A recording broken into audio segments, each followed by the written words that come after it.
ఆంధ్రప్రదేశ్లో కూటమిగా ఏర్పడిన టీడీపీ, జనసేన, బీజేపీ ఘన విజయం సాధించాయి.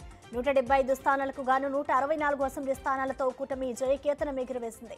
25 ఎంపీ స్థానాలను టీడీపీ, జనసేన, బీజేపీ 21 కైవసం చేసుకోగా 4 స్థానాలకే వైసీపీ పరిమితమైంది. గత అసెంబ్లీ ఎన్నికల్లో 151 సీట్లతో భారీ విజయం అందుకున్న వైసీపీ ఈసారి ఘోర పరాజయం పాలైంది. సకల జనుల నుంచి తిరస్కారం ఎదుర్కొని కేవలం 11 స్థానాలకే పరిమితమైంది. 8 ఉమ్మడి ఏపీ జిల్లాలో కనీసం బోని కొట్టకపోవడంతో ఆ పార్టీ నేతలు ఏం చెప్పాలో కూడా తెలియని స్థితిలో ఉన్నారు.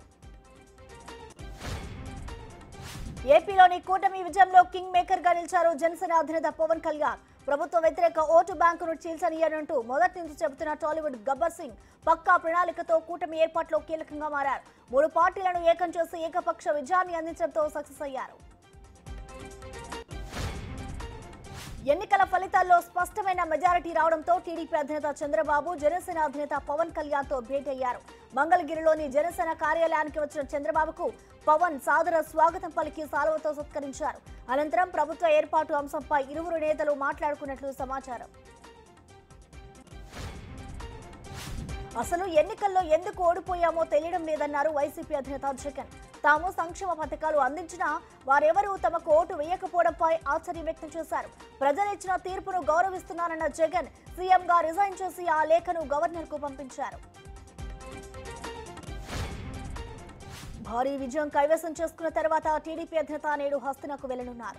అక్కడ బీజేపీ పెద్దలతో ఆయన భేటీ కానున్నారు. ప్రమాణ స్వీకారానికి ఢిల్లీ పెద్దలను పిలిచే అవకాశాలున్నట్లు తెలుస్తోంది. ఏపీలో ఇంత విజయం వచ్చేందుకు సహకరించిన ప్రధాని మోడీ, అమిత్ షాతో ఆయన భేటీ కానున్నట్లు సమాచారం.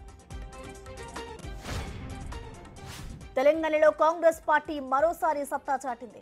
అసెంబ్లీలో విజయం సాధించిన తర్వాత వచ్చిన పార్లమెంటు ఎన్నికల్లో 8 స్థానాలను కాంగ్రెస్ సొంతం చేసుకుంది. మరో 8 చోట్ల బీజేపీ అభ్యర్థులు గెలుపొందారు. ఎంఐఎంకు కంచుకోటగా పేరున్న హైదరాబాద్ ను మజ్లిస్ కు కైవసం చేసుకోగా బీఆర్ఎస్ పార్టీ ఒక్క స్థానం కూడా గెలవలేకపోయింది. దేశంలోనూ కాంగ్రెస్ పార్టీ అద్భుత విజయం సాధించింది.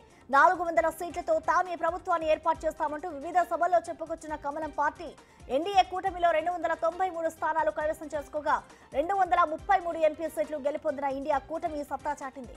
మరో 17 మంది స్వతంత్రులు గెలుపొందారు.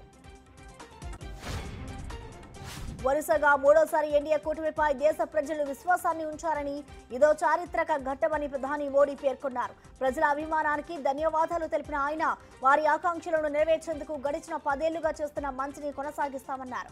ఈ విజయానికి కృషి చేసిన కార్యకర్తలందరికీ నమస్కరిస్తున్నారంటూ మోడీ వ్యాఖ్యానించారు.